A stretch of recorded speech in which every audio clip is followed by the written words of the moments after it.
നമസ്കാരം എല്ലാ PSC ഉദ്യോഗാർത്ഥികൾക്കും PSC പള്ളിക്കൂടത്തിൻ്റെ പുതിയൊരു വീഡിയോ ക്ലാസ്സിലേക്ക് സ്വാഗതം. അപ്പോൾ ഞാനിന്ന് LP-UP സ്പെഷ്യൽ ടോപ്പിക് ക്ലാസ്സുമായിട്ടാണ് വന്നിട്ടുള്ളത്. LP-UP സ്പെഷ്യൽ ടോപ്പിക് ക്ലാസ്സിലെ ബുദ്ധിശക്തി എന്ന ഭാഗത്ത് നിന്ന് 25 ക്വസ്റ്റ്യൻസ് ആണ്. വളരെ ഇമ്പോർട്ടൻ്റ് ആയ 25 ക്വസ്റ്റ്യൻസ് ആണ് നമ്മളിന്ന് പഠിക്കാൻ പോകുന്നത്. PSC മുൻപേ ചോദിച്ച പ്രീവിയസ് ക്വസ്റ്റ്യൻ ഓൾസോ എല്ലാം കൂടി ഉൾപ്പെടുത്തി, അതുപോലെ തന്നെ ഇനി ചോദിക്കാൻ സാധ്യതയുള്ള ക്വസ്റ്റ്യൻസും കൂടെ ഉൾപ്പെടുത്തിയിട്ടുള്ളതാണ് ഈ ക്ലാസ്. അപ്പോൾ ക്വസ്റ്റ്യൻസും ആൻസേഴ്സും എല്ലാം ഇഷ്ടപ്പെടുകയാണെങ്കിൽ PSC പള്ളിക്കൂടം എന്ന ചാനൽ ഇപ്പോൾ തന്നെ സബ്സ്ക്രൈബ് ചെയ്തേക്കുക. അതുപോലെ തന്നെ നിങ്ങൾക്ക് വീഡിയോസ് ഇഷ്ടപ്പെടുകയാണെങ്കിൽ മാത്രം ഒരു ലൈക്ക് കൊടുക്കുക, പിന്നെ പരമാവധി കൂട്ടുകാരിലേക്ക് ഷെയർ ചെയ്യണം കേട്ടോ. അപ്പോൾ ഞാനെടുക്കുന്ന എഫേർട്ടിന് നിങ്ങളുടെ ഭാഗത്തു നിന്നൊരു നല്ല സപ്പോർട്ട് ഉണ്ടാവുമെന്ന് പ്രതീക്ഷിക്കുന്നു. അപ്പോൾ നമുക്കിന്ന് ക്ലാസ്സിലേക്ക് കടക്കാം. ആദ്യത്തെ ചോദ്യം: വിവരജനാത്മകമായി ചിന്തിക്കുവാനും പുതിയ പ്രശ്ന പരിഹരണത്തിനും ഉതകുന്ന ബുദ്ധി ഏതാണ്? അതായത് ഡൈവേർജൻ്റായി ചിന്തിക്കുവാനും പുതിയ പ്രശ്ന പരിഹരണത്തിനും ഉതകുന്ന ബുദ്ധിയാണ് സർഗാത്മക ബുദ്ധി. ഓപ്ഷൻ ബി ആണ് ആൻസർ, സർഗാത്മക ബുദ്ധി. രണ്ടാമത്തെ ചോദ്യം: ട്രയാർക്കിക് തിയറി മുന്നോട്ട് വെച്ചത് ആരാണ്? ട്രയാർക്കിക് തിയറി അല്ലേ, 3 തരത്തിലുള്ള ഒരു ബുദ്ധി തിയറിയാണത്. അപ്പോൾ ട്രയാർക്കിക് തിയറി മുന്നോട്ട് വെച്ചത് ആരാണ്? റോബർട്ട് സ്റ്റേൺബർഗ് ആണ്. ഓപ്ഷൻ സി, റോബർട്ട് സ്റ്റേൺബർഗ് ആണ് ആൻസർ. അപ്പോൾ നമുക്കിതെങ്ങനെ കണക്ട് ചെയ്യാം? റോബർട്ട് സ്റ്റേൺബർഗ്, അത് 3 പേരാണെന്ന് വിചാരിച്ചാൽ മതി. അപ്പോൾ നമുക്ക് കണക്ട് ചെയ്യാലോ. ട്രയാർക്കിക് തിയറി ആരുടേതാണ്? Robert Sternberg. അപ്പോൾ അടുത്ത ചോദ്യത്തിലേക്ക് പോയാലോ. ബുദ്ധിയുടെ ഘടക സിദ്ധാന്തം ആദ്യമായി ആവിഷ്കരിച്ചത് ആരാണ്? സ്പിയർമാൻ അല്ലേ. ഓപ്ഷൻ ഡി, സ്പിയർമാൻ ആണ് ബുദ്ധിയുടെ ഘടക സിദ്ധാന്തം ആദ്യമായി ആവിഷ്കരിച്ചത്. നാലാമത്തെ ചോദ്യം: സ്റ്റേൺബർഗിൻ്റെ ട്രയാർക്കിക് സിദ്ധാന്തത്തിൽ പെടുന്നത് ഏതാണ്? അപ്പോൾ ഏതൊക്കെയാണ്? പ്രായോഗിക ബുദ്ധി, സർഗാത്മക ബുദ്ധി, വിശകലന ബുദ്ധി. ഇത് 3ഉമാണ് സ്റ്റേൺബർഗിൻ്റെ ട്രയാർക്കിക് സിദ്ധാന്തം. അപ്പോൾ നമുക്ക് ഏതായി ആൻസർ എടുക്കാം? ഓപ്ഷൻ ഡി, ഇവയെല്ലാം എന്ന ആൻസർ എടുക്കാം അല്ലേ. പ്രായോഗിക ബുദ്ധി, സർഗാത്മക ബുദ്ധി, വിശകലന ബുദ്ധി. അഞ്ചാമത്തെ ചോദ്യം: സ്റ്റേൺബർഗിൻ്റെ പ്രായോഗിക ബുദ്ധിയിൽ പെടാത്തത് ഏത്? അപ്പോൾ ഓപ്ഷൻ തന്നിട്ടുണ്ട് അല്ലേ. ഓപ്ഷൻ എ, പരിസ്ഥിതിയെ അനുകൂലമാക്കുക. ബി, സ്വയം പ്രായോഗികമായി ചിന്തിക്കുക. സി, വിജയിക്കാൻ സാധ്യതയുള്ള ഒരു ജീവിതരംഗം തിരഞ്ഞെടുക്കുക. ഓപ്ഷൻ ഡി, പരിസ്ഥിതിയെ നവീകരിക്കുക. അപ്പോൾ ഏതാണ് പെടാത്തതെന്നറിയാമോ? ഓപ്ഷൻ ബി ആണ് ആൻസർ, സ്വയം പ്രായോഗികമായി ചിന്തിക്കുക. അപ്പോൾ സ്റ്റേൺബർഗിൻ്റെ പ്രായോഗിക ബുദ്ധിയിൽ പെടാത്തതാണ് സ്വയം പ്രായോഗികമായി ചിന്തിക്കുക എന്ന കാര്യം. അപ്പോൾ പെടുന്നത് ഏതൊക്കെയാണ്? പരിസ്ഥിതിയെ അനുകൂലമാക്കുക, വിജയിക്കാൻ സാധ്യതയുള്ള ഒരു ജീവിത രംഗം തിരഞ്ഞെടുക്കുക, അതുപോലെ തന്നെ പരിസ്ഥിതിയെ നവീകരിക്കുക. ഇതെല്ലാം സ്റ്റേൺബർഗിൻ്റെ പ്രായോഗിക ബുദ്ധിയിൽ പെടുന്ന കാര്യങ്ങളാണ്. അപ്പോൾ അടുത്ത ചോദ്യത്തിലേക്ക് പോയാലോ. അടുത്തത് 6ാമത്തെ ചോദ്യമാണ്. ബുദ്ധി എന്നത് ചുറ്റുപാടുകളുടെയും മറ്റെന്തിൻ്റെയും ഉൽപ്പന്നമാണ്. ഏതാണ് ആൻസർ? ഓപ്ഷൻ സി, പാരമ്പര്യം അല്ലേ, അതാണ് ആൻസർ. ബുദ്ധി എന്നത് ചുറ്റുപാടുകളുടെയും പാരമ്പര്യത്തിൻ്റെയും ഉൽപ്പന്നമാണ് എന്ന് പഠിച്ചു വെക്കാം. നെക്സ്റ്റ് ക്വസ്റ്റ്യൻ: ബഹുമുഖ ബുദ്ധി സിദ്ധാന്തം വികസിപ്പിച്ചെടുത്തത് ആരാണ്? ബഹുമുഖ ബുദ്ധി സിദ്ധാന്തം വികസിപ്പിച്ചെടുത്തത് ആരാണ്? ഓപ്ഷൻ ഡി, ഹൊവാർഡ് ഗാർഡനർ ആണ് അല്ലേ. ഹൊവാർഡ് ഗാർഡനർ എന്ന ശാസ്ത്രജ്ഞനാണ് ബഹുമുഖ ബുദ്ധി സിദ്ധാന്തം വികസിപ്പിച്ചെടുത്തത്. നെക്സ്റ്റ് ക്വസ്റ്റ്യനിലേക്ക് പോയാലോ. ബുദ്ധിയെ ദ്രവബുദ്ധി എന്നും ഖരബുദ്ധി എന്നും വിഭജിച്ചത് ആരാണ്? ബുദ്ധിയെ ദ്രവബുദ്ധി എന്നും ഖരബുദ്ധി എന്നും വിഭജിച്ചത് ആരാണ്? 8ാമത്തെ ചോദ്യത്തിൻ്റെ ആൻസർ ഓപ്ഷൻ ബി ആണ്, റെയ്മണ്ട് കാറ്റിലാണ്. ആരാണ്? റെയ്മണ്ട് കാറ്റിലാണ് ബുദ്ധിയെ ദ്രവബുദ്ധി എന്നും ഖരബുദ്ധി എന്നും വിഭജിച്ചത്. അപ്പോൾ നമുക്ക് എങ്ങനെ കണക്ട് ചെയ്യാം?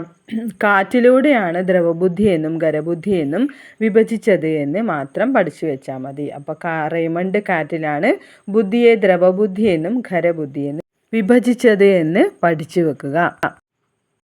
അടുത്ത ക്വസ്റ്റ്യൻ: ബഹുമുഖ ബുദ്ധി സിദ്ധാന്തപ്രകാരം വിമാനമോടിക്കുന്ന പൈലറ്റിന് താഴെ പറയുന്നവയിൽ വേണ്ട ബുദ്ധി ഏതാണ്? ബഹുമുഖ ബുദ്ധി സിദ്ധാന്തപ്രകാരം വിമാനമോടിക്കുന്ന പൈലറ്റിന് ഏത് ബുദ്ധിയാണ് വേണ്ടത്?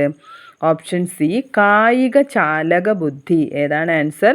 കായിക ചാലക ബുദ്ധിയാണ് ഒരു വിമാനമോടിക്കുന്ന പൈലറ്റിന് വേണ്ടത് എന്ന് മനസ്സിലാക്കി വെക്കുക. അപ്പോൾ അടുത്ത ചോദ്യത്തിലേക്ക് പോയാലോ. സ്റ്റാൻഫോർഡ് ബിനെ ടെസ്റ്റ് അളക്കുന്നത്. സ്റ്റാൻഫോർഡ് ബിനെ ടെസ്റ്റ് അളക്കുന്നത് എന്താണ്? 10ാമത്തെ ചോദ്യത്തിൻ്റെ ആൻസർ ഓപ്ഷൻ സി ആണ്, ബുദ്ധിമാനം അല്ലേ, ബുദ്ധിമാനം അളക്കുന്നതിനുള്ള ടെസ്റ്റാണ് എന്ത്, സ്റ്റാൻഫോർഡ് ബിനെ ടെസ്റ്റ്. മനസ്സിലാക്കി വെക്കുക, ബുദ്ധിമാനം അളക്കുന്നതിനുള്ള ടെസ്റ്റാണ് ഏത്, സ്റ്റാൻഫോർഡ് ബിനെ ടെസ്റ്റ്. അടുത്ത ചോദ്യം, താഴെ പറയുന്നവയിൽ തഴ്സ്റ്റണിൻ്റെ പ്രാഥമിക മനോഘടകത്തിൽ പെടാത്തത് ഏതാണ്? പ്രൈമറി മെൻ്റൽ എബിലിറ്റീസ് അല്ലേ, PMA. തഴ്സ്റ്റണിൻ്റെ PMAയിൽ പെടാത്തത് ഏതാണ്? 11ാമത്തെ ചോദ്യത്തിൻ്റെ ആൻസർ ഓപ്ഷൻ ബി ആണ്, വികാരം അല്ലേ. വികാരമാണ് തഴ്സ്റ്റണിൻ്റെ PMAയിൽ പെടാത്തത്, അതായത് പ്രാഥമിക മനോഘടകത്തിൽ പെടാത്തത് ഏതാണ്?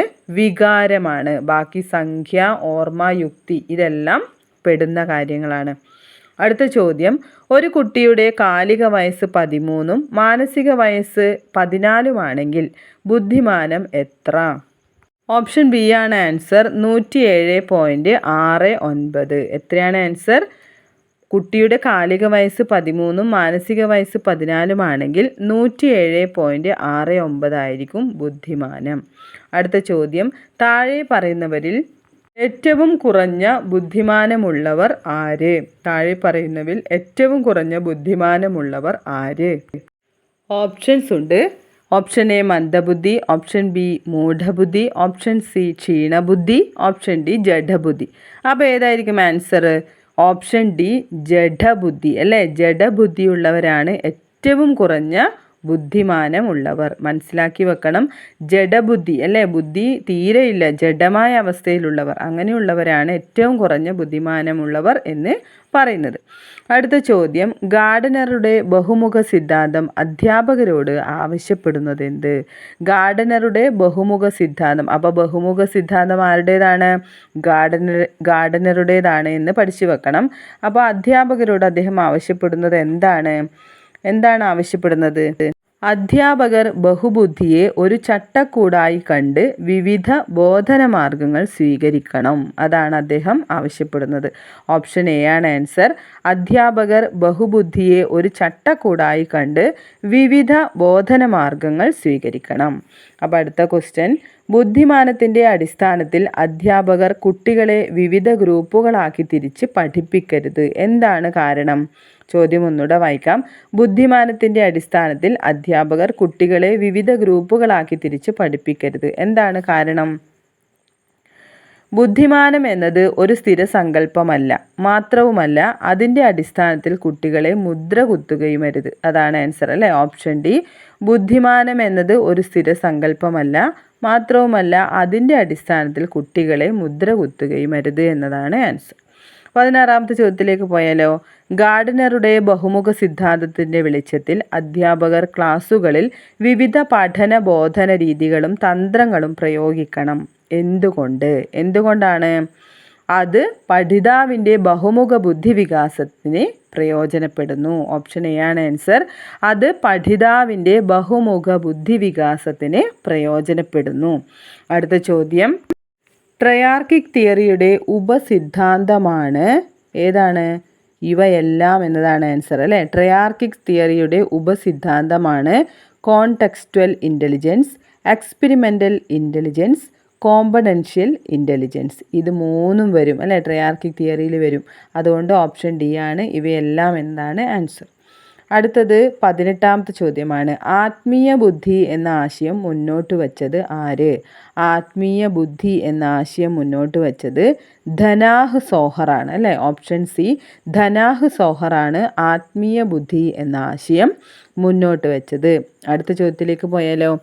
വെല്ലുവിളികളെ അതിജീവിക്കാനുള്ള കഴിവാണ് ബുദ്ധി എന്ന നിർവചനം ആരുടേതാണ്? വെല്ലുവിളികളെ അതിജീവിക്കാനുള്ള കഴിവാണ് ബുദ്ധി എന്ന നിർവചനം ആരുടേതാണ്? ഡേവിഡ് വെഷ്ലറിൻ്റേതാണ്. ഓപ്ഷൻ എ, ഡേവിഡ് വെഷ്ലറിൻ്റേതാണ് വെല്ലുവിളികളെ അതിജീവിക്കാനുള്ള കഴിവാണ് ബുദ്ധി എന്ന നിർവചനം. മനസ്സിലായല്ലോ. അടുത്തത് 20ാമത്തെ ക്വസ്റ്റ്യനാണ്. ബുദ്ധിശക്തിയുമായി ബന്ധപ്പെട്ട് താഴെ പറയുന്ന പ്രസ്താവനകൾ ശ്രദ്ധിക്കുക. ഓപ്ഷൻ എ, ബുദ്ധിശക്തി എന്നത് ഒരു മാനസിക പ്രതിഭാസമാണ്. കേന്ദ്ര നാഡീവ്യൂഹ പ്രവർത്തനങ്ങളുടെ ഭാഗമായാണ് ബുദ്ധി പ്രവർത്തിക്കുന്നത്. ഓപ്ഷൻ സി, മുന്നറിവ്, പഠനം, ഓർമ്മ എന്നിവയെല്ലാം ബുദ്ധിയെ ബാധിക്കുന്ന ഘടകങ്ങളാണ്. പ്രകടനങ്ങളിൽ കൂടി മാത്രമേ ബുദ്ധിശക്തി നിരീക്ഷിക്കാവൂ. അപ്പോൾ ഓപ്ഷൻ ഡി ആണ് ആൻസർ. മേൽ പറഞ്ഞവയിൽ എല്ലാം ശരിയാണ് അല്ലേ? 1, 2, 3, 4 ശരിയാണ്. അപ്പോൾ അടുത്ത ചോദ്യം, ബുദ്ധിയുമായി ബന്ധപ്പെട്ട നിർവചനങ്ങളും അവയുടെ പ്രയോക്താക്കളും സംബന്ധിച്ച് താഴെ കൊടുത്തവയിൽ ശരിയായ ജോഡി ഏത്? ഓപ്ഷൻ എ, പുതിയ സാഹചര്യങ്ങളുമായി സമായോജനം നടത്താനുള്ള കഴിവാണ് ബുദ്ധി. ആരാണ് പറഞ്ഞത്? വില്യം സ്റ്റേൺ അല്ലേ? അമൂർത്ത ചിന്തനത്തിനുള്ള ശേഷിയാണ് ബുദ്ധി. Luis Terman. അടുത്തത്, സാഹചര്യ രൂപവൽക്കരണമാണ് ബുദ്ധി. തൊണ്ടൈക്ക്. അപ്പോൾ മേൽ പറഞ്ഞവയെല്ലാം ശരിയാണ്. 21ാമത്തെ ചോദ്യത്തിൻ്റെ ഉത്തരം ഡി ആണ് അല്ലേ? മേൽ പറഞ്ഞവയെല്ലാം. ഒന്നുകൂടെ നോക്കാം. പുതിയ സാഹചര്യങ്ങളുമായി സമായോജനം നടത്താനുള്ള കഴിവാണ് ബുദ്ധി എന്ന് പറഞ്ഞത് വില്യം സ്റ്റേൺ ആണ്. അമൂർത്ത ചിന്തനത്തിനുള്ള ശേഷിയാണ് ബുദ്ധി എന്ന് പറഞ്ഞത് ലൂയിസ് ടെർമാൻ ആണ്. സാഹചര്യ രൂപവൽക്കരണമാണ് ബുദ്ധി എന്ന് പറഞ്ഞത് തോണ്ടൈക്കാണ്. അപ്പോൾ അടുത്ത ചോദ്യത്തിലേക്ക് പോയാലോ? സംഘഘടക സിദ്ധാന്തം മുന്നോട്ട് വെച്ചതാര്? സംഘഘടക സിദ്ധാന്തം മുന്നോട്ട് വെച്ചതാര്? ആരാണ്? തേഴ്സ്റ്റൺ ആണ് അല്ലേ? തേഴ്സ്റ്റണിനെ കുറിച്ച് നമ്മൾ നേരത്തെ പഠിച്ചു. തേഴ്സ്റ്റനാണ് സംഘഘടക സിദ്ധാന്തം മുന്നോട്ട് വച്ചത്. 23ാമത്തെ ചോദ്യം, വ്യക്തിയുടെ എല്ലാ കഴിവുകളും പ്രതിഫലിപ്പിക്കുന്ന ഒറ്റ സംഘാത ബുദ്ധി ഡോക്ടർ ജോൺസണിൻ്റെ ഈ സിദ്ധാന്തം എന്താണ് അറിയപ്പെടുന്നത്? ഏതാണ് ആൻസർ? ഏകഘടക സിദ്ധാന്തം എന്നാണ് അറിയപ്പെടുന്നത്. ഒന്നുകൂടെ പറയാം. വ്യക്തിയുടെ എല്ലാ കഴിവുകളും പ്രതിഫലിപ്പിക്കുന്ന ഒറ്റ സംഘാത ബുദ്ധി ഡോക്ടർ ജോൺസണിൻ്റെ ഈ സിദ്ധാന്തം അറിയപ്പെടുന്നത് ഏകഘടക സിദ്ധാന്തം എന്നാണ്. അപ്പോൾ ഏകഘടക സിദ്ധാന്തം ആരുടേതാണ്? ഡോക്ടർ ജോൺസണിൻ്റേതാണ് എന്നുകൂടി ഓർമ്മിച്ച് വെക്കുക. അടുത്ത ചോദ്യം, തേഴ്സ്റ്റണിൻ്റെ അഭിപ്രായത്തിൽ ബുദ്ധിയുടെ പ്രാഥമിക മനോഘടകങ്ങളിൽ പെടുന്നത് ഏതാണ്? തേഴ്സ്റ്റണിൻ്റെ അഭിപ്രായത്തിൽ ബുദ്ധിയുടെ പ്രാഥമിക മനോഘടകങ്ങളിൽ പെടുന്നത് ഏതാണ്? ഓപ്ഷൻ ഡി ഇവയെല്ലാം. എന്താണ് ആൻസർ? ഏതൊക്കെയാണ്? വാചിക അവധാരണവും വാചാലതയും, സംഖ്യവും ദിശയും, സാഹചര്യ സ്മൃതിയും, സംപ്രത്യക്ഷണ വേഗതയും. ഇതെല്ലാം തേഴ്സണിൻ്റെ അഭിപ്രായത്തിൽ ബുദ്ധിയുടെ പ്രാഥമിക മനോഘടകങ്ങളിൽ പെടുന്നതാണ്. അപ്പോൾ നമ്മൾ അവസാനത്തെ ക്വസ്റ്റ്യനിലേക്ക് പോവുകയാണ്. ഗീത നന്നായി ടൈപ്പ് ചെയ്യുന്നു, പാട്ട് പാടുന്നു, കമ്പ്യൂട്ടർ ഗെയിം കളിക്കുന്നു. ഈ വിവിധ ഇനം കഴിവുകൾക്ക് ഗീതയെ പ്രാപ്തയാക്കുന്നത് എന്താണ്? എന്താണ് ആൻസർ? ഓപ്ഷൻ സി, പൊതുഘടകവും സവിശേഷ ഘടകവും ചേർന്ന് അല്ലേ? പൊതുഘടകവും സവിശേഷ ഘടകവും ചേർന്ന് എന്നതാണ് ആൻസർ. ഗീത നന്നായി ടൈപ്പ് ചെയ്യുന്നു, പാട്ട് പാടുന്നു, കമ്പ്യൂട്ടർ ഗെയിം കളിക്കുന്നു. ഇതെല്ലാം എന്താണ്? പൊതുഘടകവും സവിശേഷ ഘടകവും ചേർന്നിട്ടുള്ള കഴിവാണ്. അപ്പോൾ 25 ക്വസ്റ്റ്യൻസ് ആണ് നമ്മളിന്ന് പഠിച്ചത്. ബുദ്ധിശക്തി എന്ന ഭാഗത്തെ 25 ക്വസ്റ്റ്യൻസ് വളരെ ഇമ്പോർട്ടൻ്റ് ആയ ക്വസ്റ്റ്യൻസ് ആണ്. അപ്പോൾ എല്ലാവർക്കും ക്വസ്റ്റ്യൻസ് മനസ്സിലായി, ആൻസർ മനസ്സിലായി എന്ന് വിചാരിക്കുന്നു. അപ്പോൾ ഈ രീതിയിലുള്ള ക്ലാസ് ഇഷ്ടപ്പെടുകയാണെങ്കിൽ ഇനിയും ക്ലാസ് വേണമെന്നുണ്ടെങ്കിൽ നിങ്ങൾ തീർച്ചയായും കമൻറ്റ് ചെയ്യുക. കമൻറ്റ് ചെയ്തെങ്കിൽ മാത്രമേ എനിക്ക് ഇനി അങ്ങോട്ട് ക്ലാസ്സുകൾ ഇടാൻ എനിക്ക് കഴിയുകയുള്ളൂ. അതുകൊണ്ട് നിങ്ങൾക്ക് ആവശ്യമുള്ളവർ കമൻറ്റ് ചെയ്യുക. ഇനിയും ക്ലാസ് വേണമെന്ന്. എന്തെങ്കിലും അഭിപ്രായ വ്യത്യാസമുണ്ടെങ്കിൽ അതും കൂടെ കമൻറ്റായി രേഖപ്പെടുത്തുക. അപ്പോൾ PSC പള്ളിക്കൂടത്തിൻ്റെ ക്ലാസ്സുകളെല്ലാം വേണ്ടവർ സബ്സ്ക്രൈബ് ചെയ്യാൻ മറക്കരുത്. അതുപോലെ തന്നെ ബെൽ ബട്ടൺ കൂടി പ്രസ് ചെയ്യുക. എങ്കിൽ മാത്രമേ എല്ലാ ക്ലാസ്സുകളും അപ്പോൾ തന്നെ നിങ്ങൾക്ക് ലഭിക്കുകയുള്ളൂ. PSC പള്ളിക്കൂടത്തിൽ SSCRT ക്ലാസ്സുകളും വളരെ വ്യക്തമായി എടുക്കുന്നുണ്ട്. അപ്പോൾ SSCRT ഒക്കെ LP UPക്ക് വളരെ ഇമ്പോർട്ടൻ്റ് ആണ്. 5 മുതൽ 10 വരെയുള്ള എല്ലാ പാഠഭാഗങ്ങളും ക്ലാസ്സായി തന്നെ എടുത്ത് വീഡിയോസായി ഓരോ പ്ലേലിസ്റ്റായി ക്രിയേറ്റ് ചെയ്തിട്ടുണ്ട്. അപ്പോൾ ഇതുവരെ ക്ലാസ്സുകൾ കാണാത്തവരുണ്ടെങ്കിൽ എത്രയും പെട്ടെന്ന് ചാനൽ സബ്സ്ക്രൈബ് ചെയ്ത് ക്ലാസ്സുകളെല്ലാം സ്വന്തമാക്കുക.